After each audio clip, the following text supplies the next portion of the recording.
আমি একা একা থাকলে মাঝে মাঝে ভাবি, আল্লাহ তুমি যদি বলো হামজা 2024 সালের আগস্ট মাসের 31 তারিখ পর্যন্ত তোরে মাফ করে দিলাম, যা শুধু সেপ্টেম্বরের 1 থেকে 5 তারিখ এই 5 দিনের হিসাব দিয়ে তুই জান্নাতে চলে যা। আমার যা ইমান আমল, আমার যা বাস্তবতা, আমার তো মনে হয় 5 দিনের হিসাব দেওয়াও সঠিকভাবে সম্ভব না। আপনারা পারবেন না? আপনারা পারবেন? কাবা শরীফ যখন তাওয়াফ করে মানুষ, এই যে হাজী সাহেব বসে আছে, কত 6টা চক্করে মানুষ বলে আল্লাহকে, আল্লাহুম্মা ইন্না আলাইয়া হুকুকান ফিমা বাইনি ওয়া বাইনিকা। হে আল্লাহ তুমি আমার মালিক, আমি তোমার গোলাম, দাস, ভৃত্য, সার্ভেন্ট যাই বলেন, এ পরিচয় দিচ্ছে যে তুমি আমার মালিক, আমি তোমার দাস। দাস হিসাবে তুমি আমাকে সব কিছুই তো দিয়ে দিলে, আমাকে নেই থেকে হামজা বানিয়েছো। আমি তো উল্লেখ করার মতো কিছু ছিলাম না, অথচ আজ হামজা হয়ে বসে আছে হাজারো মানুষের সামনে। এখানে অবদান পৃথিবীর কারণে, সব অবদান শুধু তোমার। হ্যাঁ, আমার মা বাবার অবদান আছে কি? তারা শুধু বিছানায় ছিল, এই শেষ। বাকি যা করার নেই থেকে শুরু করে এ পর্যন্ত সব করেছে কে? আরো জোরে, আমার বাড়ি গাড়ি নারী যা লাগে আল্লাহ তুমি সব দিয়েছো আমাকে বান্দা হিসাবে, কিন্তু তুমি যে আমার মালিক, আমার কাছে তো তোমার কিছু পাওনা আছে। গোলাম হিসাবে আমি তোমার কিচ্ছু দিতে পারি নাই। তবে কাবার সামনে আমার 6ষ্ট চক্কর চলছে, একটা কথা আমি বলতে পারি, আমার কিচ্ছু নেই দেওয়ার মতো। এই জন্য বলছি আল্লাহ তুমি আমারে মাফ করে দাও। কিয়ামতের কঠিন এই বিচারের ময়দানে মানুষকে আল্লাহ স্রেফ একা তুলবে, কোনো উপায় নেই এই মাপ পাওয়া ছাড়া। কারণ আল্লাহর বিচারে যদি আল্লাহ অবিচার করে কেউ বাঁচবে? যদি ন্যায় বিচার করে? হ্যাঁ, না না, আল্লাহর বিচারে তো অবিচার নেই। ন্যায় বিচার করলেও কোনো মহারথী ক্ষমা পাবে না।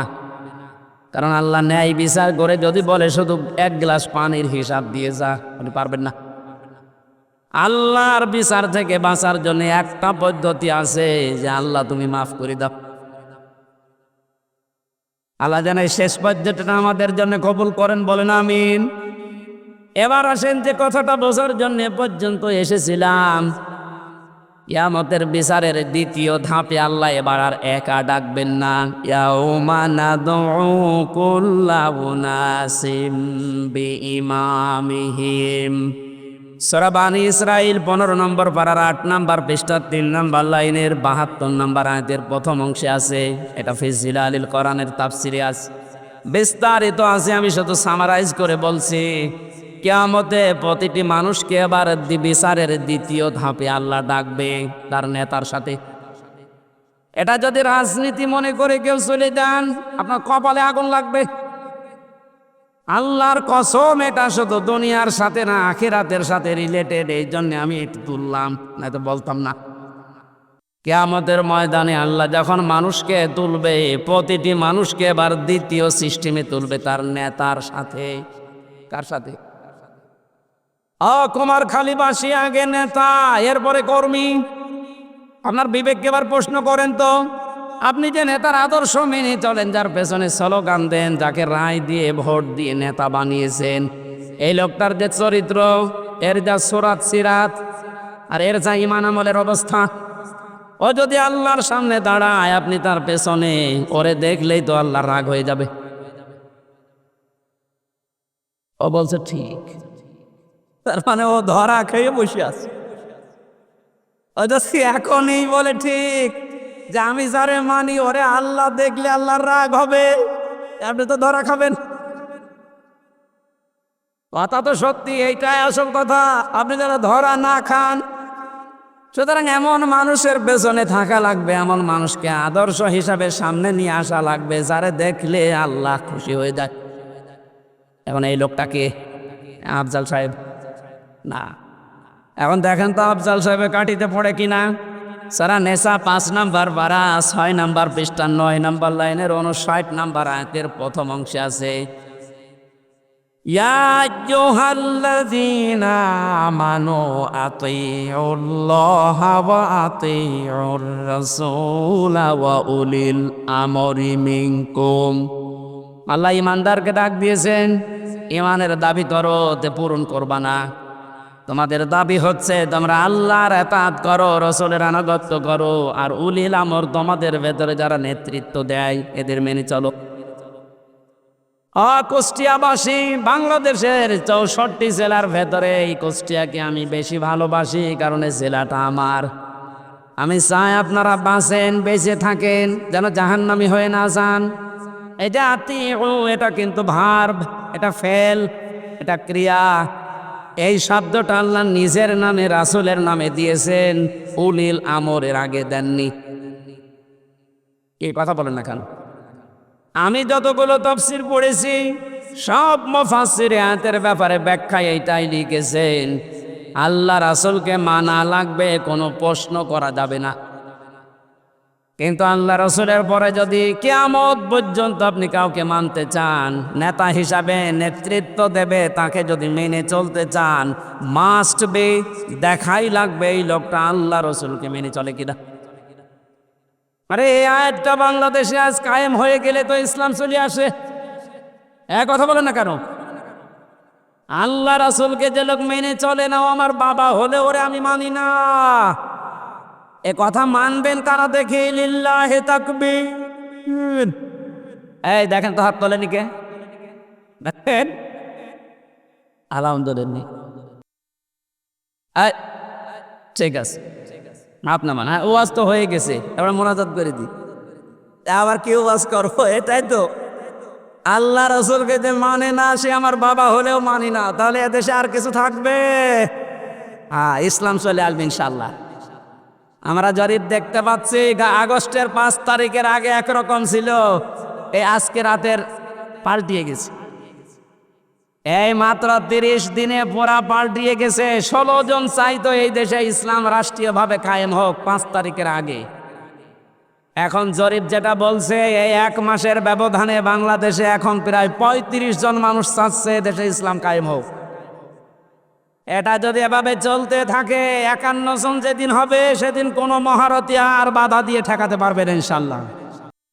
যে শিক্ষক জিজ্ঞাসা করছিল এক ছাত্রকে, ওই ছেলে গোট বানান কর। বলছো sir ABCDEFG HIJK LMN OPQRST UVWXYZ। কি করলি? বলছো স্যার এর ভেতরে আছে, আপনি বানান করে নিন। তো এখন যত নাম ধরে ধরে দোয়া করবো আমরা একবারে করছি, ওয়ারাফা'না লাকা যিকরাক। অনেকগুলো মানুষ তো একটু জোরে বলেন আমিন। সামনে বসা মুসলমান ভাইরা, পর্দার আড়ালের সম্মানিতা মা এবং বোনেরা, প্রাণ প্রিয় কুষ্টিয়াবাসী, আল্লাহর দরবারে শুকরিয়া জানাচ্ছি, যিনি আমাদের একটা মুক্ত পরিবেশ তৈরি করে দিলেন এদেশে। এই পরিবেশটা যেন আরও মুক্ত হয়, সেজন্য যা করণীয় এই সমস্ত কাজের প্রস্তুতিমূলক কোরআনে কারিমের আজকের আয়োজন। যাদের উদ্দেশ্যে দিয়েছেন আপনারা লিখে দিয়েছেন, বৈষম্য বিরোধী ছাত্র আন্দোলনে নিহত এবং আহত মানুষের সুস্থতা কামনায়। শব্দ 2টা দিয়েছেন, নিহত এবং আহত। এই যে বৈষম্য দূর করার জন্য পৃথিবীতে আমরা জানি যুগে যুগে নবীদেরকে আল্লাহ যে পাঠিয়েছিলেন যে সমস্ত উদ্দেশ্য নিয়ে, তার ভেতরে এইটাও ছিল, তারা বৈষম্য দূর করার জন্য এসেছিলেন। এইটা থাকার কারণে আজ হাজারো মানুষ আমরা নীরবে জুলুমের শিকার হয়েছিলাম। বাংলাদেশের প্রত্যেকটা দিক এবং বিভাগে আমরা দেখতে পেয়েছি, যোগ্যতা থাকার পরেও বৈষম্যের শিকার হয়ে দুর্বিষহ জীবনযাপন করে চলেছিলাম, বিশেষ করে এই 17 বছর। কথা বুঝতেছেন? দেওয়ালে যখন একেবারে পিঠ ঠেকে গেছে, তখন আমরা আর শেষ পর্যন্ত দাঁড়িয়েছি যে না, এর বৈষম্য আর চলতে দেওয়া যাবে না। বিশ্ববিদ্যালয়ে আমরা জানি অনার্স মাস্টার্সকে যারা যে মানুষগুলো ফার্স্ট ক্লাস ফার্স্ট হয় তাদেরকে শিক্ষক হিসাবে রেখে দেওয়া হয়। তো বাস্তবতা এমন জায়গায় পৌঁছিয়েছিল আপনি ফার্স্ট ক্লাস ফার্স্ট না, তার উপরেও যদি কিছু হয়ে থাকে, আপনার ব্যাকগ্রাউন্ড যেটা আছে দলীয় পরিচয় যদি না থাকে, আপনি ফেরেশতা আজরাইল জিবরাইল হলেও আপনাকে ওই জায়গায় দেবে না। অথচ যে জায়গায় যে চেয়ারটা, এখানে যদি ওই রকম যোগ্য মানুষ না বসিয়ে, যার রোল নাম্বার ৭১, কত, একটা ছেলে এসে বই খাতা ব্যাগ ম্যাগ সব নিয়ে হেড স্যারকে বলছে, স্যার হয় ছুটি দেন নাই আমি গেলাম। গেলাম মানে হেড স্যার তাকিয়ে দেখছো যে পজিশনে আছে, ওরে ছুটি দিলেও যাবে, ও না দিলে ছুটি। তার রোল নাম্বার কত? বলছে স্যার ৭১। ৭১ মানে ক্লাসে ছেলে মেয়ে কয়টা? ৭১টা। ৭১টা ছেলে মেয়ে, ওর রোল নাম্বার ৭১। ও খুব ভালো ছাত্র, ওর জীবনে কোনো উদ্দেশ্য আছে, কোনো এম আছে? ও শুধু আসে, খেলাধুলা করে আবার পালিয়ে যায়।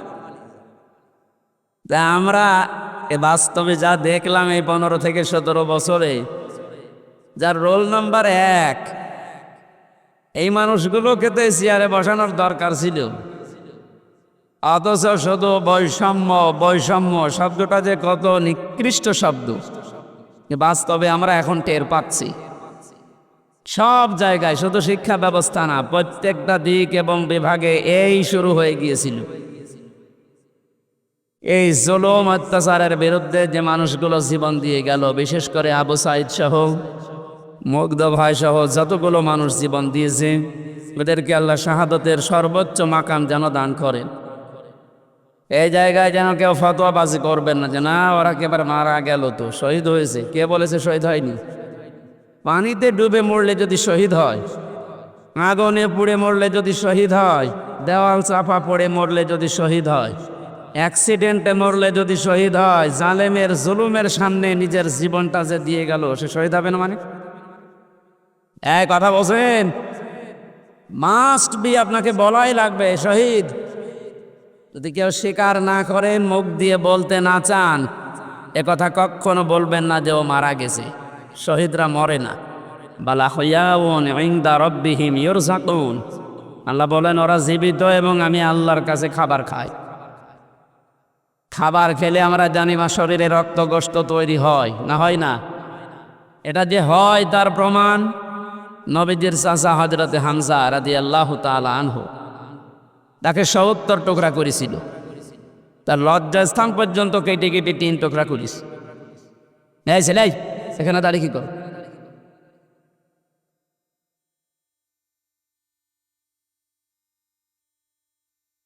কুষ্টিয়াবাসী হযরতে হামজার এই টুকরা টুকরা অংশগুলো যখন নিয়ে এসে এক জায়গায় করেছিলেন, নবীজি দেখলেন কয়েক টুকরা পাওয়া যাচ্ছে না, যতটুকু পাওয়া যায় লাশটা সাজিয়ে রেখে দিয়েছিল সামনে। নিজের চাদরটা খুলে মাথা থেকে হাঁটু পর্যন্ত ঢাকা ছিল, বাকিটা আর ঢাকা যায় না।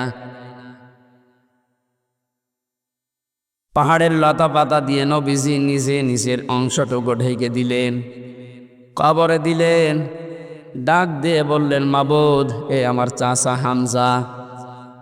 জন্মের আগে আমার বাবাকে আমি হারিয়েছি, জন্মের কিছুদিন পরে আমার মা চলে গেছে, দাদার আন্ডারে ছিলাম, তিনিও চলে গেলেন। এ পৃথিবীতে সবচাইতে বেশি কষ্ট যারা আমার জন্য সহ্য করেছিলেন, তার ভেতরে এই লোকটা একজন। তুমি আমাকে নবী বানিয়েছো, রাসূল বানিয়েছো, আমি সাক্ষী দিচ্ছি, এই চাচার উপরে আমি এখনো পর্যন্ত রাজি আছি। তোমাকে আমি আহ্বান জানাই, মাবুদ, তুমি আমার চাচার উপরে রাজি হয়ে যাও।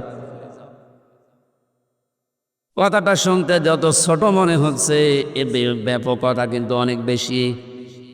বিশ্ব নবী নিজে দাঁড়িয়ে বলছে, আল্লাহ, এর চাচার উপরে আমি রাজি আছি, এখনো পর্যন্ত খুশি আছি, আল্লাহ তুমি নিজেও রাজি হয়ে যাও। আল্লাহ খুশি না হয়ে পারবে? নবীজিতে কোনোদিন কথা বলা লাগেনি, শুধু মনের ভেতরে কামনা আসলেই কবুল হয়ে গেছে। অথচ আজকে নিজে তিনি দোয়া করছেন।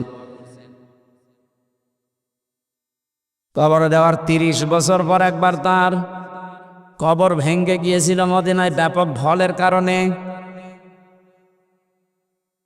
এ রক্তের স্রোতধারা আসছিল, ছোটবেলায় যারা তার সাথে যুদ্ধ করেছিল আজকে তারা বড় হয়ে গেছে। এই মুরব্বী মানুষগুলো রক্ত অনুসন্ধান করতে গিয়ে দেখে 30 বছর আগে মোহাম্মদ রাসূলুল্লাহর চাচা হযরতে হামজা রাদিয়াল্লাহু তাআলা আনহু ওহদের ময়দানে জীবন দিয়েছিলেন। যেখানে যেখানে কাফেরেরা তাকে টুকরা টুকরা করেছে ওই জায়গাগুলো দিয়ে ফিনকি দিয়ে রক্ত বের হচ্ছে। মুসলমানেরা যদি খাবার উনি না খাবে, আল্লাহ যে রিজকের কথা জানিয়েছেন, বালা হায়াউন ইনদা রাব্বিহিম ইউরসাকুন, তারা জীবিত এবং আমি আল্লাহর কাছে তারা রিজিক পায়। ওরা যদি রিজিকই না পাবে তাহলে ওনার শরীর থেকে রক্ত আসলো কোত্থেকে? আমি 4 দিন আগে ছিলাম গাইবান্ধার গোবিন্দগঞ্জে। ওখানে সাব্বির নামে ইসলামী ছাত্র শিবিরের এক ভাই 1 মাস আগে শহীদ হয়েছিল। আজকে 5 তারিখ। গত মাসের 5 তারিখে শাহাদত বরণ করার পর প্রায় 26 দিন পরে কবরটা ভেঙে গিয়েছিল। যারা আমাকে নিয়ে গিয়েছে তারা বলছে ওই কবরে এখনো পর্যন্ত তাজা রক্ত বের হচ্ছে। শাহাদত শব্দটা অনেক কঠিন এবং গুরুত্বপূর্ণ শব্দ। শাহাদত যারা বরণ করেছে এ মানুষগুলোকে মরে গেছে কখনো বলবেন না, এই জন্য তো শহীদ শব্দ লিখেছে। যারা মারা গেল, যারা শহীদ হয়ে গেল, এ মানুষগুলোকে মৃত বলতে মুখ দিয়ে আল্লাহ নিষেধ করে শুধু শেষ করেননি, মানুষ যেন ধারণাও না করে, এই জন্য ধারণার উপরও আল্লাহ দিয়েছেন নোটিশ। আলা তাহসাবান্নাল্লাযীনা কুতিলু ফি সাবিলিল্লাহি আমওয়াতা ইলা আখির আয়াত। সূরা আলে ইমরানের 169 নম্বর আয়াতের প্রথম অংশে আল্লাহ জানিয়েছেন, কোনোদিন ধারণাও করবা না যে যারা শহীদ হয়েছে ওরা মারা গেছে। সুতরাং বৈষম্য দূর করার জন্য যারা জীবন দিয়ে গেল প্রায় 1000-এর উপরে ছাত্র ছাত্রী, সবগুলো যেন আল্লাহ শহীদ হিসাবে গ্রহণ করেন, বলেন আমি। এই শাহাদত বরণ করানোর জন্য যারা ব্যস্ত ছিলেন এ মানুষগুলো প্রত্যেকেই জালেম এবং যারা এর সহযোগী। নবীজি তিরমিজি শরীফের হাদিসে জানিয়েছেন, যারা জালেম এবং জেনে শুনে জালেমের সহযোগিতা করে, সাহায্য করে, সাপোর্ট দেয়, ও সঙ্গে সঙ্গে নবীর উম্মত থেকে বের হয়ে যায়। আপনি কি বুঝলেন কি বললাম? এরপরও আমরা দেখতে পাচ্ছি জেনে হোক না জেনে হোক অনেকে অনুমাদনায় উদ্দীপনায় বিভিন্ন কায়দায় জালেমদের এখনো পর্যন্ত সাপোর্ট করে যাচ্ছে, তাদের সাফাই গাচ্ছে। আপনি কিন্তু নবীর উম্মত আর দাবি করতে পারবেন না, যে নবীর উম্মত থেকেই খারিজ হয়ে যাবে। এই জন্য যারা জালেম এদেরকে এখনো পর্যন্ত সাহস দেওয়ার জন্য যারা বিভিন্ন পথ অবলম্বন করছে। কয়েকদিন আগে দেখতে পেলাম ভিডিওতে একজন বলছে, আপা আপনি ঘাবড়াবেন না, আপনি ঘাবড়ালে আমরা নরম হয়ে যাই। কত বড় শয়তান! ওর চেহারার দিকে তাকিয়ে দেখলাম যে শয়তান তো আমি দেখিনি, যদি দেখতাম মনে হয় ওইরকম হতো। সুতরাং বৈষম্য দূর করার জন্য যখন আন্দোলন হয়েছিল, সফল যখন হয়েছি, এদেশে কোনো বৈষম্য থাকবে না ইনশাআল্লাহ। সংস্কার যখন আরম্ভ হয়েছে, রাষ্ট্র সংস্কারের জন্য আন্দোলন ছিল না? এই কথা বলেন না কেন? সংস্কার যখন আরম্ভ হয়ে গেছে অলরেডি, কোনো জায়গা যেন বাদ না থাকে।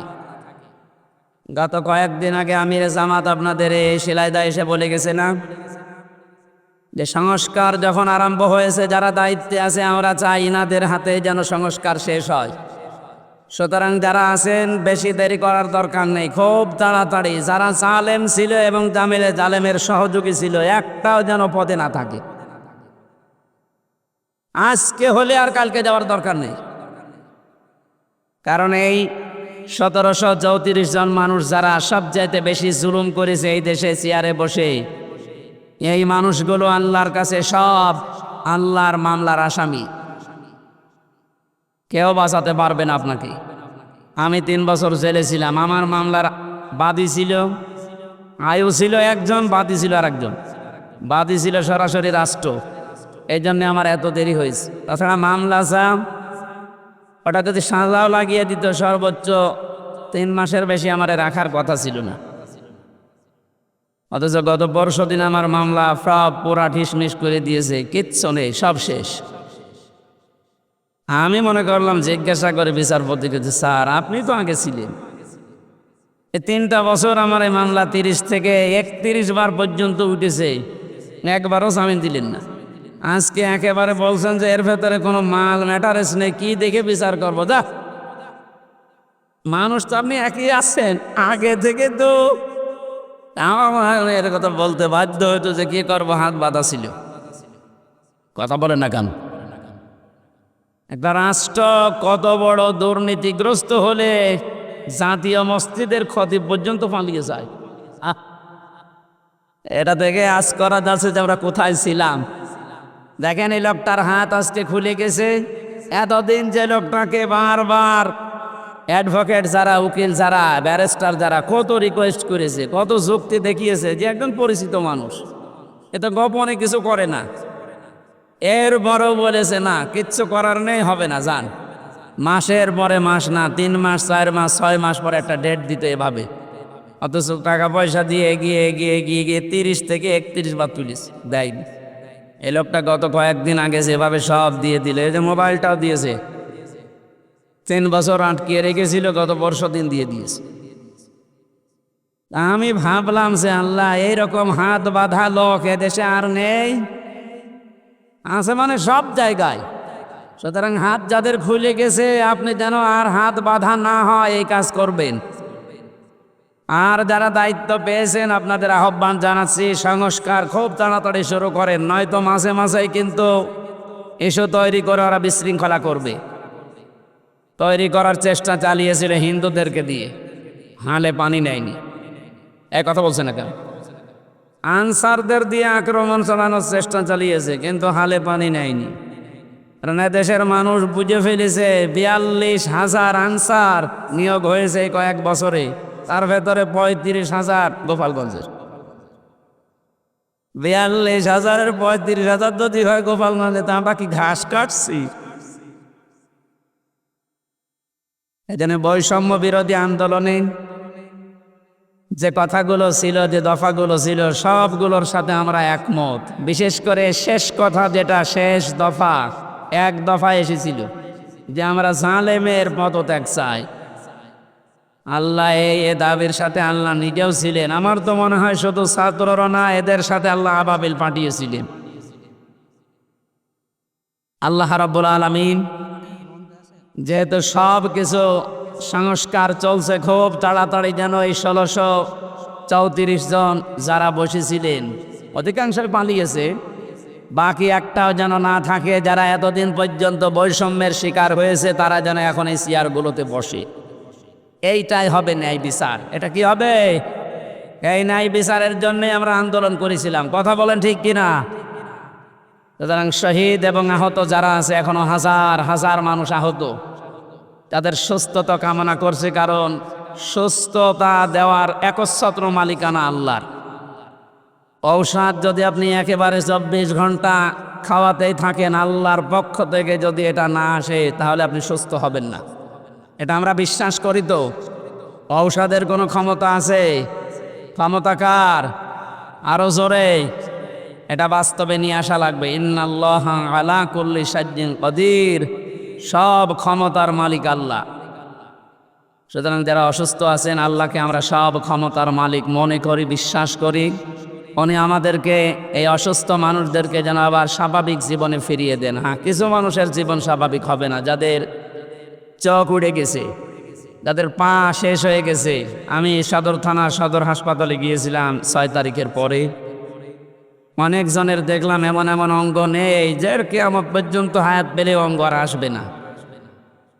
লজ্জাস্থান উড়ে চলে গেছে একজনের। এটা আমাদেরকে মুক্ত জীবনে ফিরিয়ে দেওয়ার জন্য এত বড় স্যাক্রিফাইস যারা করেছে। বাংলাদেশে জামাত ইসলামী কুষ্টিয়া জেলা শাখার উদ্যোগে যে একটু সহযোগিতার হাত বাড়িয়েছিল, প্রত্যেকটি পরিবারে অন্তত 2 লক্ষ করে টাকা দিয়ে একটু দাঁড় করিয়েছে। এদেশে টাকাওয়ালা মানুষ আর নেই? বলেন, এখনো স্বাভাবিক অবস্থায় আমরা ফিরতে পারলাম না। যারা এই মুক্ত জীবন এনে দিল তারা এখনো কাতরাচ্ছে, আর যে মানুষগুলোর কিছু হয়নি এরা আন্দাজে লাফাচ্ছে যে না সব বন্ধ করে এখন আমাদের এই জিনিস দাও। এরা আর এক জালেম। কথা বলেন, আমান আযলামু মিম্মান মানাআ মাসাজিদাল্লাহি আন ইউযকারা ফিহা ইসমুহু ওয়া সাআ ফি খারাবিহা ইলা আখির আয়াত সূরা বাকারা। না কে বিভিন্ন জায়গায় কাদা আছে থাকে, এভাবে শোনা যাচ্ছে না? এভাবে শোনেন ভাই, একটু পরে আজান দেবে, এইভাবে শোনেন। আমি গতানুগতিক কথা বলি না, আমি যা বলি ওখান থেকে শিক্ষা নিয়ে আসি। ভালো করে খেয়াল করেন তো, এই যে 2700 মানুষের জীবনের বিনিময়ে তাদের আহত হওয়ার পরিবর্তে আমরা এই মুক্তভাবে এই ময়দানে এখন কথা বলছি। বাংলাদেশ জামাত ইসলামী কুষ্টিয়া জেলা শাখার উদ্যোগে কয়েকদিন আগে এই যে কুষ্টিয়া শহরের এতিমখানায় 500 আলেমকে দাওয়াত দিয়েছিল, সব ঘরনার। সবাই এসেছিল কম বেশি। 2.5-3 ঘন্টা একাধারে আলোচনা হয়েছে আলেমদের। কোনো বাধা নেই, কোনো পাহারাদার নেই, কোনো সিকিউরিটি লাগে নাই। অথচ আগস্টের 5 তারিখের আগে এরকম 500 না 5 জন এক জায়গায় হলে কত রকমের মামলা হয়ে যেত। মানে টের পাচ্ছেন কোথা থেকে আল্লাহ কোথায় এনে দিয়েছে? এই বাস্তবতা যাদের জন্য তাদের খোঁজ খবর নিতে যাও না। এদের জন্য এখন মসজিদে দোয়া হয়, কোরআনে কারিমের দাস হয়, সেগুলো এখন অনেকে উল্টাপাল্টা ফতোয়া দিয়ে বন্ধ করার চেষ্টা করছে। আমাদের জেলায় না শুরু হলেও আশপাশ জেলায় অনেককে বলছে আমান আযলামু মিম্মান মানাআ মাসাজিদাল্লাহ। আল্লাহ বলেন বড় জালেম দেখতে চাও? আমরা তো অধিকাংশ মানুষ মনে করি আয়না ঘর যারা তৈরি করেছিল ওরা বড় জালেম। হ্যাঁ, মাস্ট বি ওরা বড় জালেম। ওদের চাইতেও আল্লাহর কাছে বড় জালেম ওইটা যে লোকটা আল্লাহর ঘর মসজিদে তার নাম, তার জিকির, তার আলোচনা করতে বাধা দেয়। এগুলো এখন নতুন ভাবে অনেকে তৈরি করার চেষ্টা করছেন। আপনি থামেন। ওকে আল্লাহ কিন্তু বড় জালেম বলে নাই, আপনাকে বড় জালেম বলে ইঙ্গিত দিয়েছে।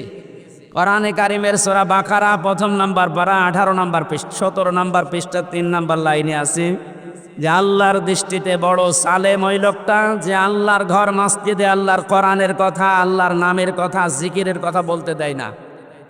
এটা যাতে রেকর্ড হচ্ছে, কালকে সারা দেশে যাবে। সবাইকে আমি আহ্বান জানাচ্ছি আপনারা থামবেন। এত বড় কঠিন জুলুমের ভেতরে ওই 17 বছরে আল্লাহর ঘর মসজিদে কেউ কোরআনের কথা বাধা দিতে সাহস পায়নি। আপনি সাহস পাচ্ছেন কোত্থেকে? সুতরাং আপনি থামবেন, নয়তো জালেমরা যেমন মুসলমানদের শত্রু হয়ে বিদায় নিয়েছে, আপনিও শেষ পর্যন্ত শুধু মুসলমানদের না আল্লাহর টার্গেটে পড়বেন। কারণ জালেমরা টার্গেট কার? এটাকে আমি বানালাম? বলেন। কোরআনে কারিম জানিয়েছে ইন্নামাস সাবিলু আলাল্লাযিনা ইয়াযলিমুনান নাস ওয়া ইয়াবগুনা ফিল আরদি বিগাইরিল হক উলাইকা লাহুম আযাবুন আলীম। সূরা শুরার 42 নম্বর আয়াতে আছে, আল্লাহ বলেন অবশ্যই আমি আল্লাহ নিজে বাদী হব, মামলা দেব, কেস করব।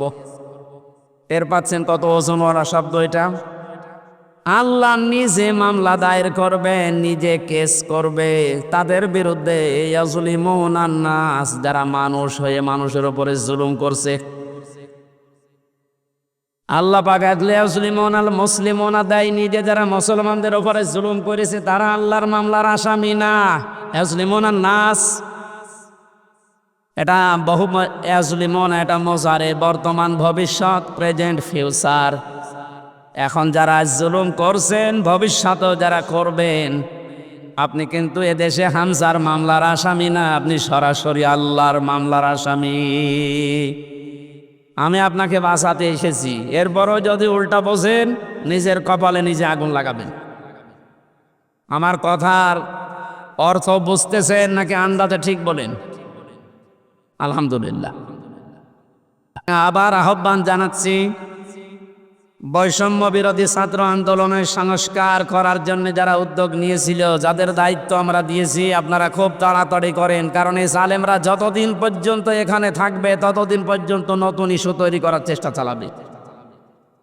যারা পৃথিবী শান্ত হয়ে যাওয়ার পরও অশান্ত করার জন্য চেষ্টা চালায়, এই মানুষগুলো এই আয়াতের দ্বিতীয় শব্দে তারা আল্লাহর মামলার আসামি। ওয়ায়াবগুনা ফিল আরদি বিগাইরিল হক। পৃথিবী শান্ত হয়ে যাওয়ার পরে যারা অশান্ত করার জন্যে বিদ্রোহ করে বেড়ায়, সংখ্যালঘুর নাম নিয়ে যা শুরু করেছিলেন, আমিরে জামাত অলরেডি ঘোষণা দিয়েছে এদেশে কোনো সংখ্যাগুরু নেই। সুতরাং এই ইস্যু বাদ দেওয়া লাগবে। এদেশে সংখ্যালঘু আছে না? নেই। এদেশে যে জন্ম নিয়েছে সে এদেশের বৈধ নাগরিক। আমি আমির হামজা ৯৬% মুসলমানদের ভেতরে যেমন অধিকার পাবো একজন হিন্দু ৪%, তাতে কি সে একই অধিকার পাবে? হ্যাঁ, কথা বলছেন। এটা যখন বুঝে ফেলেছে, দেখছে না এ তো হালে পানি নাই না, ওটা বাদ দিয়েছে। এরপরে নামিয়েছে ডাক্তারদের, ওটাও পারছে না। এরপরে নামিয়েছে আনসারদের, ওটাও যখন পারে না, আমার মনে হয় ওদের যা চরিত্র, কিছুদিন পরে গলন্দ ঘাটের বেশ্যাদের নামাবে। খুব সাবধান থাকা লাগবে। আমি একটু খোলামেলা বলে ফেললাম, কারণ চরিত্র ওদের এরকমই, ওদের যা চরিত্র ওই রকমই। ঈমান যাদের ভেতরে আছে তারা ৩টা কাজ কখনো করতে পারে না, এটা কোরআনে কারিম জানিয়েছে। সূরা ফুরকানের ভেতরে আছে ১৯ নম্বর পারার ৪ নম্বর পৃষ্ঠা ১৪ নম্বর লাইনে। আপনি বাড়িতে যেয়ে তাফসীর মিলিয়ে দেখবেন। ঈমান যাদের আছে কয়টা কাজ করতে পারে না? আরো জোরে, এই ৩টা কাজ যদি করে ফেলে তাদের শাস্তি আল্লাহ দেবেন ডবল। এই এখানে গল্প বন্ধ করেছে, একেবারে নড়াচড়াও বন্ধ। ওয়াল্লাযীনা লা ইয়াদউনা মা'আল্লাহি ইলাহান আখার। আল্লাহ পাক বলেন, ঈমান যাদের আছে এই পৃথিবীতে তারা আল্লাহ বাদে অন্য কাউকে ডাকতে পারে না। এটা অন্যান্য জেলার কথা বাদ দিলাম, আমাদের জেলাতে এখন আস্তে আস্তে তৈরি হয়েছিল। রাষ্ট্রীয়ভাবে অনেকে নিজের অর্থ দিয়ে হলেও এই কাজটা প্রতিষ্ঠিত করার চেষ্টা চালাচ্ছিল। এই যে আপনাদের থানায় মাজার আছে না, লালনের মাজার, কত মানুষ বাংলাদেশের বিভিন্ন প্রান্ত থেকে এসে না জেনে আয়াতটা পুরা উল্টিয়ে ডাকতো, আল্লাহ বাদে অন্য কাউকে ডাকা জায়েজ। আরো জোরে, আপনি বুঝে ডাকেন আর না বুঝে ডাকেন, আপনার শাস্তি ডবল হবে যদি এখনো বন্ধ না করেন। বাংলার বিভিন্ন প্রান্তে গণাটা এখনো পর্যন্ত অনেকে জারি রেখেছে। গত বর্ষদিন চট্টগ্রামের নূরে বাংলা আর ওই যে জাঙ্গি হুজুর এমন পিটানি খেয়েছে, ইসলামের নাম নিয়ে শয়তানগুলো আল্লাহর নামটা পুরা পাল্টিয়েছে। ওরা আল্লাহর নামে কিছুক্ষণ জিকির করার পরে পরে ইয়ালি বাবা, শাহ আলী বাবা, আগলা বাবা, পাগলা বাবা আন্দাজে জিকির বানাতো। তাহলে কোরআনের আয়াত অনুযায়ী আল্লাহর পাশাপাশি অন্য কাউকেও যারা ডাকে তাদের শাস্তি হবে ডবল। আরো জোরে, কি সুন্দরভাবে মিলিয়েছে দেখেছেন। কোরআনে কারীম জানিয়েছে, ওয়ালিল্লাহিল আসমাউল হুসনা ফাদউহু বিহা ওয়াযারুল্লাযীনা ইলহিদুনা ফি আসমাই ইলা আখির আয়া। সূরা আরাফ ৯ নম্বর পারার ১৩ নম্বর পৃষ্ঠার ৫ নম্বর লাইনে আছে, এটা ১৭৯ নম্বর আয়াত। আল্লাহ পাক বলেন, আমি আল্লাহর অনেক সুন্দর সুন্দর নাম আছে, যে নামে পারো আমাকে ডাকো, কিন্তু সাবধান, আমার নামের সাথে যারা ইলহাদ করে, আমার নামকে যারা পরিবর্ধন করে দেয়, নামের সাথে উল্টা পাল্টা কিছু জুড়ে ডাকে, তাদের সাথে ডাকবা না। আমি এত গভীরে যেতাম না, শুধু রেকর্ড হচ্ছে কারণে বলছি, সারা দেশে কালকে ছড়াবে। আপনারা সাবধান। ঈমান যাদের আছে তারা যেহেতু ৩টি কাজ করতে পারে না, আর তারা যদি করে ফেলে তাদের কিন্তু ডবল শাস্তি হবে।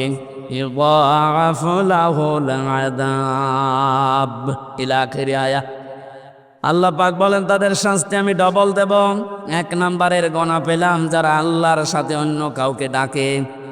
২ নম্বরে ওয়াল্লাযীনা লা ইয়াদউনা মা'আল্লাহি ইলাহান আখারা, আল্লাহর সাথে যারা অন্য কাউকে ডাকছেন এখনই আপনি থেমে যাবেন। ২ নম্বরে এই পৃথিবীর ময়দানে কোনো মানুষ যেন জিনা না করে। কি না করে? এটা ছিল না? আপনি দরবেশের দিকে তাকিয়েছেন, এত বড় বড় দাড়ি, আরে শেষের জীবনটা যেগুলো দেখলাম যদি সত্য হয় উনি পুরাটা জেনায় ছিলেন। কারণ যে স্বামীর কাছ থেকে তার স্ত্রীকে কেড়ে জোর করে বিয়ে করেছে ও আসল স্বামী তো এখনো তালাকি দেয়নি।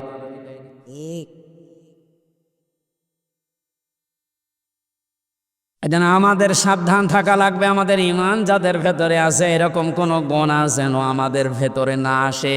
মুমিন মরে যেতে পারে কিন্তু জিনা করতে পারে না।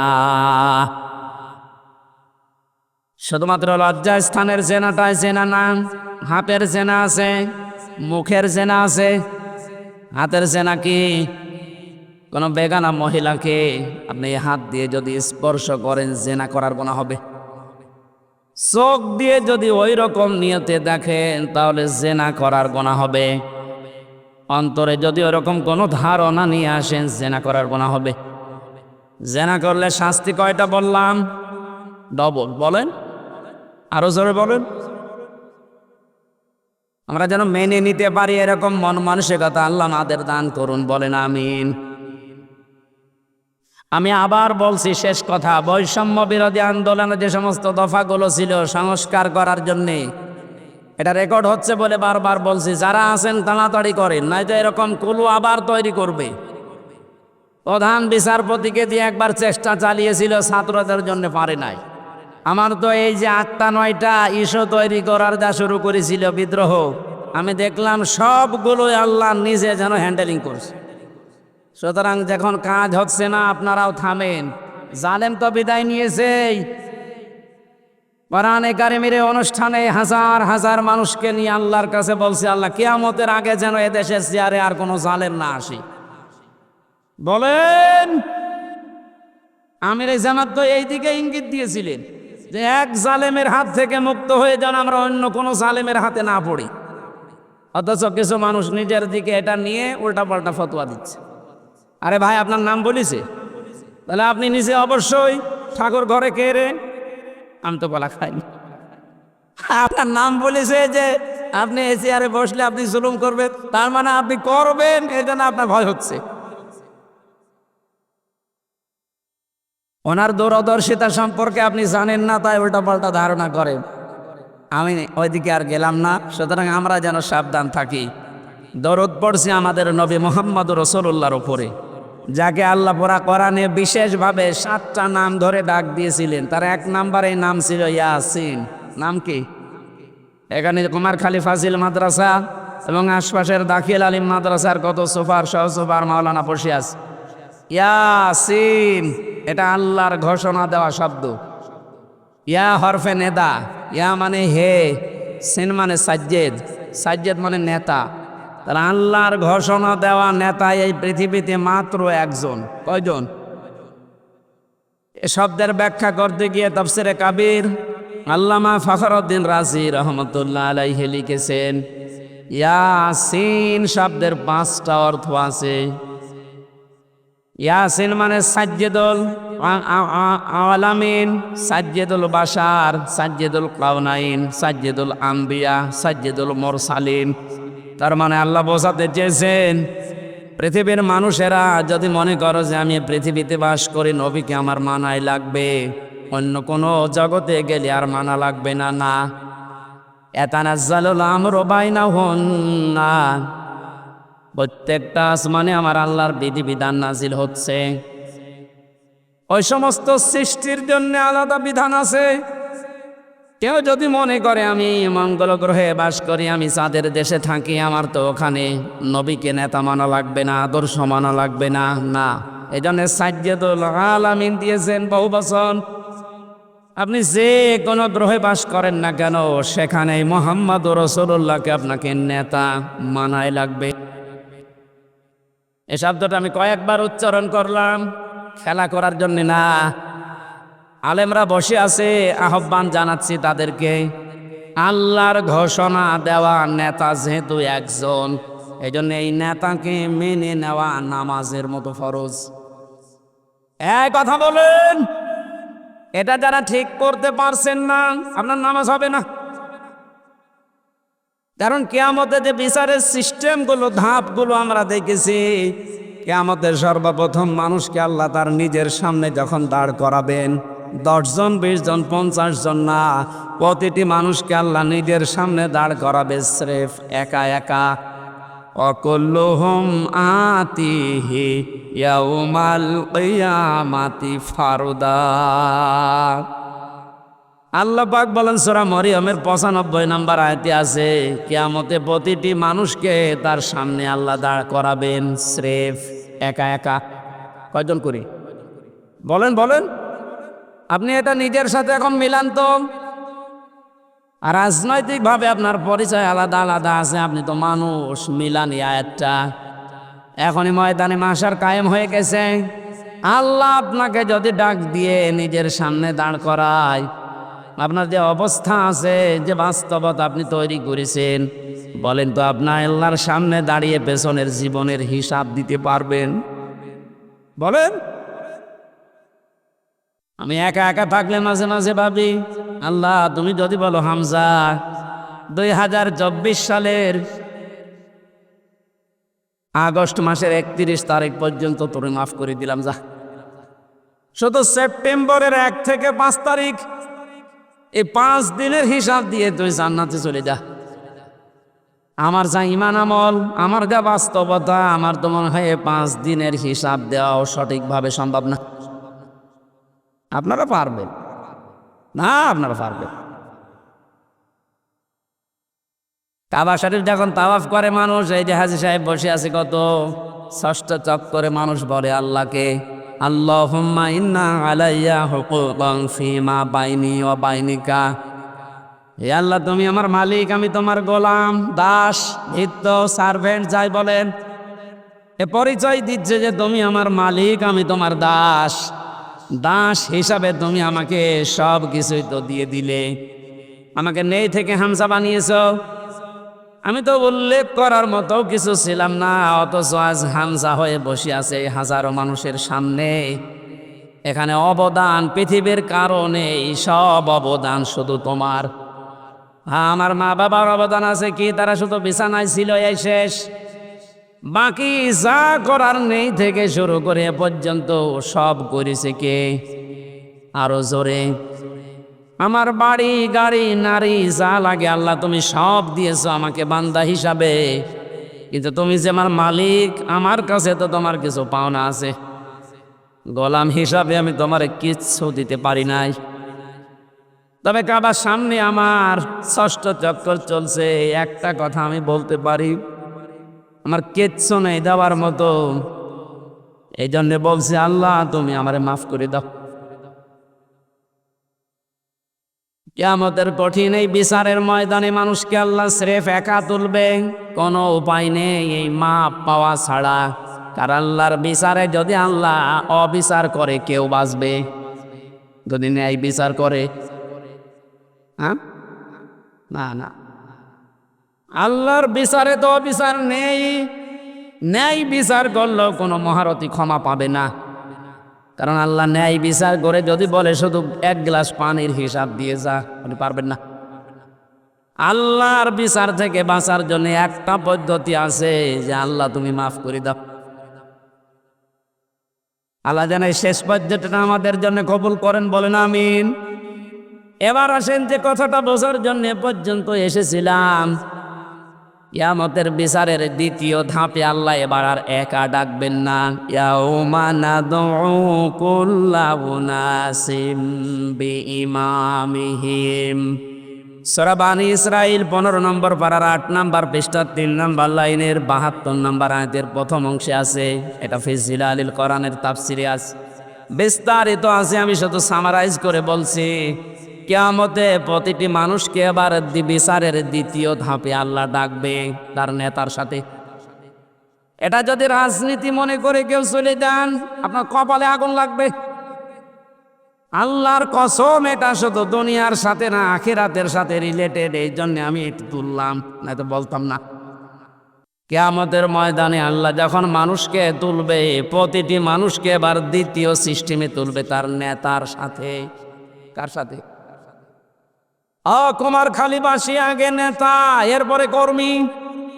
আপনার বিবেককে এবার প্রশ্ন করেন তো, আপনি যে নেতার আদর্শ মেনে চলেন, যার পেছনে স্লোগান দেন, যাকে রায় দিয়ে ভোট দিয়ে নেতা বানিয়েছেন, এই লোকটার যে চরিত্র, এর যা সুরাত সিরাত আর এর যা ইমান আমলের অবস্থা, ও যদি আল্লাহর সামনে দাঁড়ায়, আপনি তার পেছনে, ওরে দেখলেই তো আল্লাহর রাগ হয়ে যাবে। ও বলছে ঠিক, তার মানে ও ধরা খেয়ে বসে আছে। ও যদি এখনই বলে ঠিক যে আমি যারে মানি ওরে আল্লাহ দেখলে আল্লাহর রাগ হবে, আপনি তো ধরা খাবেন। কথা তো সত্যি, এইটাই আসল কথা। আপনি যারা ধরা না খান, সুতরাং এমন মানুষের পেছনে থাকা লাগবে, এমন মানুষকে আদর্শ হিসাবে সামনে নিয়ে আসা লাগবে, যারে দেখলে আল্লাহ খুশি হয়ে যায়। এখন এই লোকটাকে আফজাল সাহেব না, এখন দেখেন তো আফজাল সাহেবের কাটিতে পড়ে কিনা। সারা নেশা 5 নাম্বার পারা 6 নাম্বার পৃষ্ঠা 9 নাম্বার লাইনের 59 নাম্বার আয়াতের প্রথম অংশে আছে, ইয়া আইয়ুহাল্লাযীনা আমানু আতিউল্লাহা ওয়া আতিউর রাসূলা ওয়া উলিল আমরি মিনকুম। আল্লাহ ইমানদারকে ডাক দিয়েছেন, ইমানের দাবি করো, তে পূরণ করবা না। তোমাদের দাবি হচ্ছে তোমরা আল্লাহর ইতাআত করো, রাসূলের আনুগত্য করো, আর উলিল আমর তোমাদের ভেতরে যারা নেতৃত্ব দেয় এদের মেনে চলো। কুষ্টিয়াবাসী, বাংলাদেশের 64 জেলার ভেতরে এই কুষ্টিয়াকে আমি বেশি ভালোবাসি, কারণ এই জেলাটা আমার। আমি চাই আপনারা বাঁচেন, বেঁচে থাকেন, যেন জাহান্নামী হয়ে না যান। এই যে আতিউ, এটা কিন্তু ভার্ব, এটা ফেল, এটা ক্রিয়া। এই শব্দটা আল্লাহ নিজের নামে রাসূলের নামে দিয়েছেন, উলিল আমরের আগে দেননি। এই কথা বলেন না কেন? আমি যতগুলো তাফসীর পড়েছি, সব মুফাসসির আয়াতের ব্যাপারে ব্যাখ্যা এইটাই লিখেছেন, আল্লাহ রাসূলকে মানা লাগবে, কোনো প্রশ্ন করা যাবে না। কিন্তু আল্লাহ রাসূলের পরে যদি কিয়ামত পর্যন্ত আপনি কাউকে মানতে চান, নেতা হিসাবে নেতৃত্ব দেবে, তাকে যদি মেনে চলতে চান, মাস্ট বি, দেখাই লাগবে এই লোকটা আল্লাহ রাসূলকে মেনে চলে কিনা। আরে এই আয়াতটা বাংলাদেশে আজ কায়েম হয়ে গেলে তো ইসলাম চলে আসে। এক কথা বলে না কেন? আল্লাহ রাসূলকে যে লোক মেনে চলে না, ও আমার বাবা হলে ওরে আমি মানি না। এ কথা মানবেন কারা? দেখে লিল্লাহি তাকবীর। এই দেখেন তো, হাত তোলেনি কে? দেখেন, আলহামদুলিল্লাহ। ঠিক আছে, আপনার মানে ওয়াজ তো হয়ে গেছে, এবার মোনাজাত করে দিই। আবার কি ওয়াজ করবো? এটাই তো, আল্লাহ রাসূলকে যে মানে না, সে আমার বাবা হলেও মানি না, তাহলে এদেশে আর কিছু থাকবে? হ্যাঁ, ইসলাম চলে আসবে ইনশাল্লাহ। আমরা জরিপ দেখতে পাচ্ছি, আগস্টের 5 তারিখের আগে একরকম ছিল, এই আজকে রাতের পাল্টিয়ে গেছে। এই মাত্র 30 দিনে পুরা পাল্টিয়ে গেছে। 16 জন চাইতো এই দেশে ইসলাম রাষ্ট্রীয়ভাবে কায়েম হোক 5 তারিখের আগে। এখন জরিপ যেটা বলছে, এই 1 মাসের ব্যবধানে বাংলাদেশে এখন প্রায় 35 জন মানুষ চাচ্ছে দেশে ইসলাম কায়েম হোক। এটা যদি এভাবে চলতে থাকে, 51 জন যেদিন হবে, সেদিন কোনো মহারথী আর বাধা দিয়ে ঠেকাতে পারবে না ইনশাল্লাহ। কিন্তু কথা বলতে দেন। কয়েকদিন আগে সিরাজগঞ্জে ছিলাম, একটা আমি দোকানে ঔষধ নেওয়ার জন্য, আমার মুখ বাঁধা ছিল, বসে আছি। একটা লোককে বলছে, ভাই যে আমির হামজা আসতেছে, ওয়াজ শুনতে যাবেন না? উনি জবাব দিয়েছে, ওয়াজ কি শুনতে যাব, গেলে তো রাজনীতি হবে। চিন্তা করেন তো, ওর মন মানসিকতা কোন দিকে। আমি কি রাজনৈতিক দলের কোনো লিডার? এই বলেন, আমি কি ঘোষণা দিয়েছি যে আমি ভোটে দাঁড়াবো? আপনার এত ভয় কেন? রাজনীতি এটা কোরআনের একটা অংশ। 903 জায়গায় আল্লাহ ডাইরেক্ট ইনডাইরেক্ট এই শব্দগুলো দিয়েছে। রাজনৈতিক জীবনে যেন আপনি জাহান্নামে চলে না যান, এই জন্যই তো পাহারা দিচ্ছি। এক কথা বলেন, আর আপনি উল্টা বুঝে না এটা রাজনীতি হবে। রাজনীতি হবে মানে কোরআন বাদ দিয়ে রাজনীতি আছে? কোরআন বাদ দিয়ে যারা রাজনীতি করেছে তাকে দরবেশ পর্যন্ত 36,000 কোটি টাকার ঋণ করেছে। যেহেতু কোরআন ছিল না, এই জন্যই তো এত দুর্নীতি। কোন জায়গায় যেন এই দুর্নীতি আর ফিরে আসতে না পারে, আল্লাহ রাব্বুল আলামিন নবীকে ডাক দিয়েছিলেন কয়টা নাম ধরে? 7টা। কয়টা? 7টা নামে ডাক দিয়েছেন পুরা কোরআনে। আর 1 নম্বরে হচ্ছে ইয়াসিন। সুতরাং আপনি যদি পৃথিবীর কোনো জায়গায় বাস করেন, আপনাকে নেতা হিসাবে, আদর্শ হিসাবে মানা লাগবে মুহাম্মদুর রাসূলুল্লাহকে। যদি বলেন না আমি পৃথিবীতে থাকি না, আমি থাকি মঙ্গল গ্রহে, ওইটা কার? বলেন বলেন। এই জন্য মুফাসসির দিয়েছেন সাইয়্যিদুল আলামিন, বহু বছর যেখানেই থাকেন সেখানেই নবীকে মানা লাগবে কিয়ামত পর্যন্ত। আল্লাহ আমাদেরকে, অনেকে বলে যে ইয়াসিন সূরা একবার পড়লে 10 খতম কোরআন শরীফের সওয়াব হয়। হ্যাঁ হয়। এর ভেতরে যে 83টা শিক্ষা আছে আপনি তো একটাও মানেন না, কিসের সওয়াব হবে আপনার? এর প্রথম শিক্ষা এইটা যে ইয়াসিন আল্লাহর ঘোষণা দেওয়া নেতা। কয়জন? নেতা নেতা বারবার বলছে, মানে রাজনীতি মনে করছেন? এটা যদি রাজনীতি হয়, এইটাই রাজনীতি। বলেন বলেন। মুহাম্মদুর রাসূলুল্লাহ যতদিন পর্যন্ত খাবারের এই ছড়িকে আবু জেহেলের মাথা থেকে আবু বকরের মাথায় নিয়ে আসতে না পেরেছেন, ততদিন তিনি মানুষের মুখে হাসি ফোটাতে পারেননি। খাবার তো একই ছিল, খাবার একই ছিল না, শুধু ঝড়িটা আবু জেহেলের মাথা থেকে নামিয়ে আবু বকরের মাথায় তুলে দিয়েছিলেন, হযরত ওমরের মাথায় তুলে দিয়েছিলেন। সিস্টেম একই ছিল, মানুষও এক, খালি পাল্টিয়েছে ঝড়িটা। ওর জামানায় থাকতে মানুষ না খেয়ে মরিছে, আর হযরতে আবু বকর ওমরের জামানায় এসে মানুষ না খেয়ে মরিছে। আমরা তো এইটাই চাই কোরআন দিয়ে। কথা বলেন না কেন? আল্লাহ ঘৃণিত করে দেন যে মানুষগুলো সীমা ছাড়িয়ে যায়, তাদের বসবাসের জায়গা পর্যন্ত আল্লাহর কাছে ঘৃণিত। এটার বাস্তব প্রমাণ হচ্ছে আবু জেহেলের বাড়ি। কাবা শরীফ তাওয়াফ করার পরে আমি যখন উপরে গেলাম তখন আমার পেটে ব্যথা করছে। পুলিশকে ডাক দিয়ে বললাম, ভাই এতক্ষণ তো ভালোই ছিলাম, এখন পেটে ব্যথা করছে মানে? পুলিশ তার আমার ভাষা বোঝে নাই। আমার বসে ইয়া হাজি আল হজ্জাত আয়না ভিলা দোকান। ও হাজি, দেশ কোথায়? জি তুমি বাংলাদেশ। বাংলাদেশ থেকে এসেছি। ওর ভাষা দিয়ে আমারে বোধ আছে, ভাই হাজি সাহেব আপনি জানেন না এটা কোন জায়গা? না তো। আবু জেহেলের বাড়ি। আপনি এখনো পায়খানা না করে দাঁড়িয়ে আছেন, তাড়াতাড়ি করেন। সত্যি কথা বলছে, পায়খানা করে দেখি পেটের যে ব্যথা ছিল সব ভালো হয়ে গেছে। আল্লাহ আমাকে জানাতে চেয়েছে, হামজা 4.5 লাখ টাকা খরচ করে আসলে ওই সময় 16 সালে, এখনো পায়খানা না করে দাঁড়িয়ে আছো, তাড়াতাড়ি করো। ওর বাড়ি পর্যন্ত আল্লাহ এত ঘৃণিত, এত নিন্দিত বানিয়েছে। জায়গাটা কিন্তু দামি জায়গা, কাবার পাশেই। এমনকি নবীজির বাড়ি ওর বাড়ি থেকে, কাবার থেকে আরো দূরে ছিল, কারণ কাবার পাশে আবু জেহেলের বাড়ি, এরপরে নবীর বাড়ি। কাবার পাশে যতগুলো জমি জায়গা, এর দাম বেশি না কম? বলেন। শুধু জালেমের বসবাস হওয়ার কারণে আল্লাহ আন্তর্জাতিক টয়লেট বানিয়ে দিয়েছে। তাম দুনিয়ার মানুষ এই কাজ করে। কি আমি এতক্ষণ কি বলছি?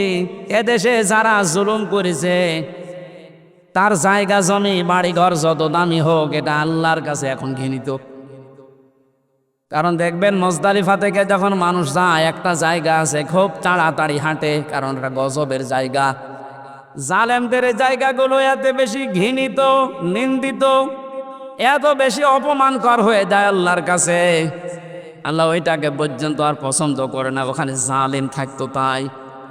সুতরাং বাংলার কুষ্টিয়া জেলা সহ যত জায়গায় জালেমের বসবাস ছিল, আহ্বান জানাচ্ছি যারা দায়িত্বে আছেন এই জায়গাগুলো ইন্টারন্যাশনাল পায়খানা বানিয়ে দেন। একটু বেশি বলে ফেললাম? না না, বেশি হয়নি, কম হয়েছে। কারণ এই জায়গা থেকেই তো ইসলাম মানবতা ধ্বংস করার জন্য ওখানে বসে বসে দুর্বিসন্ধি করত। কুষ্টিয়া এরকম জায়গা ছিল না, যেখানে যেখানে ছিল ওগুলো পায়খানা বানিয়ে দিন। মানুষ যেন কিয়ামত পর্যন্ত কুষ্টিয়া জেলায় যারা আসবে তারা যেন জানে যে জালেম তো একটা ছিল এদেশে। আসিফ মাহমুদ নামে যে উপদেষ্টা কয়েকদিন আগে ঘোষণা দিয়েছে, আয়না ঘর এদেশ থেকে যেন ধ্বংস করা না হয়, ওটা স্মৃতি হিসাবে রেখে দেন। সারা বিশ্বের মানুষ আসবে, মানুষ যেন জানে যে এই পৃথিবীর ময়দানে বাংলাদেশ নামে একটা দেশ ছিল, সেখানে একটা জালেম ছিল। মানুষ কত কঠিন হৃদয়ের হলে আয়না ঘর বানাতে পারে, আমার মাথায় আজও ধরে না। আমান আজমির ঘোষণা শুনেছেন কয়েকদিন আগে? একটা মানুষ কত বড় কষ্ট পেলে কথাগুলো বলতে পারে বলেন? অনেকে বলছে আমরা মাফ করে দিলাম। হ্যাঁ, মাফ করে দিয়েছেন, ঠিক আছে। সারা দেশের 18 কোটি মানুষ যদি মাফ করে দেয়, আয়না ঘর যারা জড়িত ছিল, ব্যারিস্টার আরমানের বউ মাফ করবে না, জীবনও করবে না। আপনি ওই জায়গায় পৌঁছাননি, তাই বুঝতেছেন না। আমি মাত্র কয়েকদিন ছিলাম মাটির নিচে। এতে আচরণ মানুষের, এখানে যারা থাকে এরাও কিন্তু মানুষ। এরা শুধু একটু উপরে উঠবে, পদ পাবে, এই কারণে এত কঠিন আচরণ করতো। মুফতি ফখরুল ইসলাম আমার সাথে ছিল যতদিন, উনি বলছিল ভাই আমারে নিয়ে এই পায়ের ভেতর দিয়ে হাত দিয়ে সামনে যে রড আছে রডের সাথে লাগিয়ে তালা লাগিয়ে দিত। 24 ঘন্টা তালা লাগান। পায়খানা প্রসাবের জন্য মাত্র 1.5 মিনিট সময় দেয়, খাবারের জন্য অতটুকু সময় দিয়ে তারপরও যে খাবার 3-4টা। তো জেলে আমার সাথে পাশাপাশি যখন বেড ছিল আমারে বলতো, হামজা আমার মাঝে মাঝে মনে হতো আল্লাহ ওরা আমাকে যদি মেরে ফেলে মেরে ফেলুক, কিন্তু এটা যদি একটু শুতে দিত। এই যে শুয়ে থাকা, এটাতে কত বড় নিয়ামত আমি ওই 3 মাসে বুঝেছিলাম। একটা দিনও আমাকে কায়ত হইতে দেয়নি। 24 ঘন্টা ঘুমালে তাড়াতাড়ি আবার ডেকে দেয়। ওই আমার 11 ঘন্টা টাঙিয়ে রেখেছিল, হাতের ভেতরে হ্যান্ডকাপ দিয়ে, তাও পেছনে, পায়ের ভেতরে ডান্ডা বেড়ি লাগিয়ে, কালো কাপড় দিয়ে চোখ বেঁধে, মাজার ভেতরে দড়ি লাগিয়ে টাঙিয়ে রেখেছে 11 ঘন্টা। অথচ বিষয়ে আমি কিচ্ছু জানি না। একটু যদি পা মারতে ঠেকে যায়, উপর থেকে 4তলা 5তলা থেকে ক্যামেরা দেওয়া আছে, গরম দেয়, ওই একবারে ঘুম ভেঙে যায়। এই দুপুর 2টায় নিয়ে গেছে, একবারে রাত 11টায় নিয়ে এসেছে। বলেন তো একটা মানুষ এভাবে টিকে থাকতে পারে? আমার নামাজ পড়তে দেয়নি। জোহর, আসর, মাগরিব, এশা সব নামাজ আমি ইশারায় পড়েছিলাম। ও কখন সময় হচ্ছে কখন সময় হয় না আমি তো কিছু জানি না, কারণ মাটির নিচে। কঠিন পরিস্থিতি তৈরি করে এখনো অনেকে বলছে হ্যাঁ কি করেছে যে ওর পালিয়ে যাওয়া লাগলো? কি করেছে মানে আপনি টের পাচ্ছেন কি করেছে? চলেন আপনারা 10 দিন একটু রাখি, কি করেছে আপনাকে দেখাবো।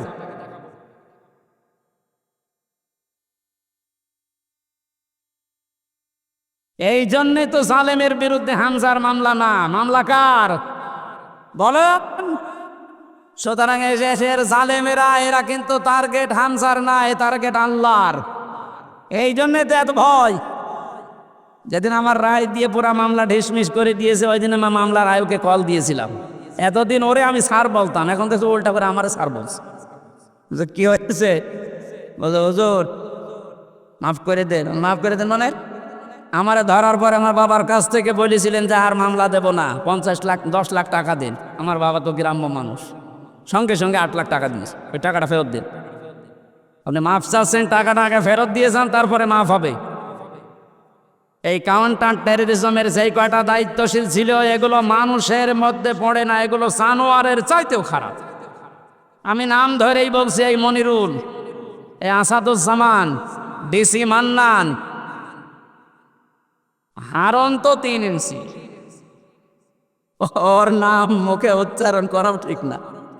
এই শয়তান এত উপরে উপরে দেখাতো, রিমান্ডে এসে মনে হয়তো তো ফেরেস্তা, অথচ ভেতরে ভেতরে যে আলেমদের এত বড় ক্ষতি করিস। ওই যে ছোট হুজুর যেটা মাদানি, ও আমার সাথে প্রথমে 2 মাস ছিল। আমার বলছে হামজা ভাই আমারে নিয়ে গেল রাত 12:30টার দিকে, হাতের ছিলে পোড়া উলঙ্গ করিছে আমারে, আমার হাতে সিগারেট ধরিয়ে দিয়েছে, আর 2 পাশে ব্যারিকেড দিয়ে কেন কোনো গাড়ি আসতে না পারে। একটা অর্ধ উলঙ্গ মেয়ে লোক কোথা থেকে নিয়ে এসে আমার পাশে দাঁড় করিয়েছে, ছবি তুলতেছে যে এটা সকালে ছেড়ে দেব, মানুষ বুঝবে দেশে যে হুজুর কত খারাপ। ও ছোট মানুষ, তো বয়স আমার সেম সেম, আমার 32 ও 30। ওই সময় হাউ মাউ করে কাঁদছিল ওই ফাঁসির কন্টেম সেলের ভেতরে। আমারে বলছে হামজার আমি তো একেবারে অসহায়, যে কেউ নেই। বললাম এক এসআইকে ডেকে, ভাই আপনাদের যা করছেন এটাকে হারুন স্যার জানে? জানে না মানে উনি তো করছে। আজকে মজলুম অবস্থার দোয়া কবুল হয় আমার বিশ্বাস আছে। মন থেকে বড় দোয়া করলাম, আমার যা যা ওরা দেখেছে, আল্লাহ আমার সাথে যারা জড়িত এদেরকে তুমি ওইভাবে অপমান করো। আল্লাহ করায়নি, হারুনের রাস্তায় বের হওয়ার আর সম্ভাবনা আছে? ওর নাম এখন মানুষ হারুন ভুলে গেছে, ওর নাম এখন 3 ইঞ্চি। মহিলারা পর্যন্ত জিকির করছে 3 ইঞ্চি 3 ইঞ্চি। কত অপমান করবে আল্লাহ বলে। সেদিন কুষ্টিয়ার জেলা আমির অধ্যাপক আবুল হাশেম সাহেব একটা আয়াতের ব্যাখ্যা করছিলেন আলেমদের সমাবেশ। অনেক জালেমরা মনে করেছিল চেয়ারে ছিলাম এমন হয় আল্লাহ আমাদের ভালোবেসেই দিয়েছে। আমারে কুষ্টিয়ার সদর থানায় যেদিন সে 11 সালে প্রথম গ্রেপ্তার করে, আমি সুদের বিরুদ্ধে বলেছিলাম, এই আমার অপরাধ ছিল। আমারে শিবির করে, শিবিরের ক্যাডার রক কাটি বেড়ায় আন্দাজে। এগুলো নিয়ে যখন নিয়ে গেল, আমারে বলছে ওসি সাহেব, ওই সময় আসাদুজ্জামান নামে এক ওসি ছিল, গোপালগঞ্জে বাড়ি। আমারে বলছে হুজুর কুলিল্লাহুম্মা মালিকাল মুলকে তুতিল মুলকা মান তাশা, এই আয়াতের অর্থ বলেন তো। বললাম আল্লাহ যারে চায় তারে ক্ষমতা দেয়, যারে চায় নামিয়ে দেয়। আমারে বলছে এটা আপনি মানেন তো? মানে না মানে? হাসিনা যে এখন আছে এটা আল্লাহ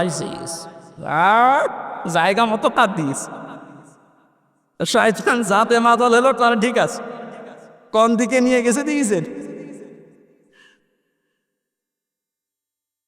কথা শেষ করার পরে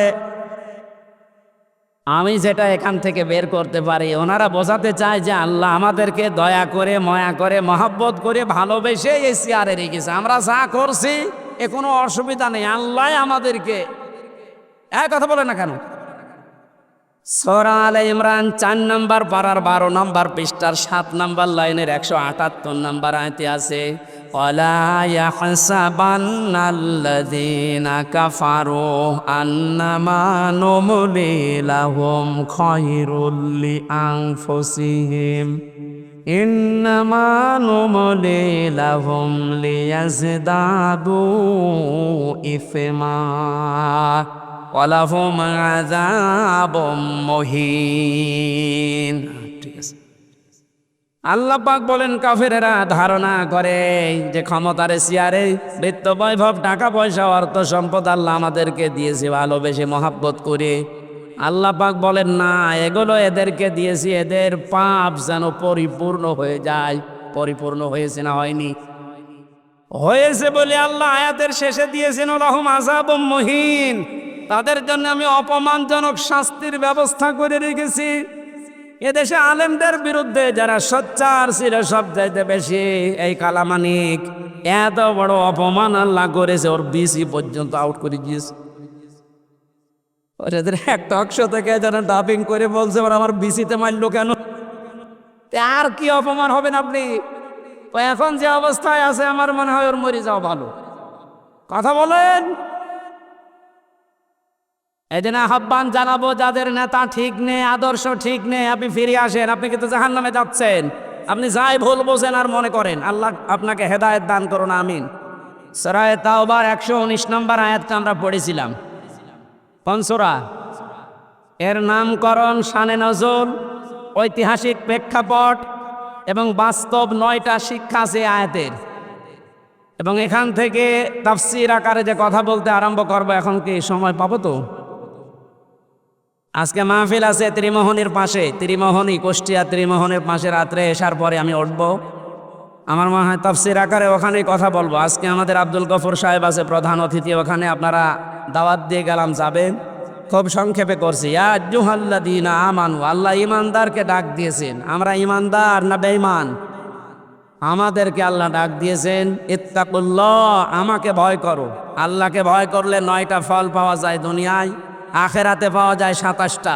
এই বিষয়ের উপর আজকে আমরা ওখানে কথা বলছি।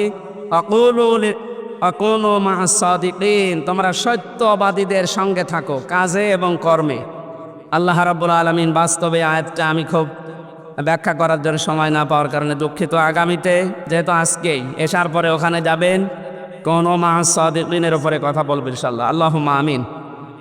লা ইলাহা ইল্লা আনতা সুবহানাক ইন্নী কুনতু মিনাজ জালিমিন।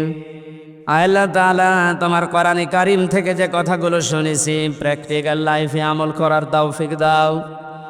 এদেশটা বহু মানুষ তো চালিয়েছে, আমরা দেখলাম। কোরআন দিয়ে চললে কেমন দেখা যায় এখনো দেখি নাই। এইটা দেখে মরার তৌফিক আমাদেরকে দান করো রব্বুল আলামিন। বহু কষ্ট করে আয়োজনটা 15-17 বছর পরে যুবকেরা আঞ্জাম দিয়েছে।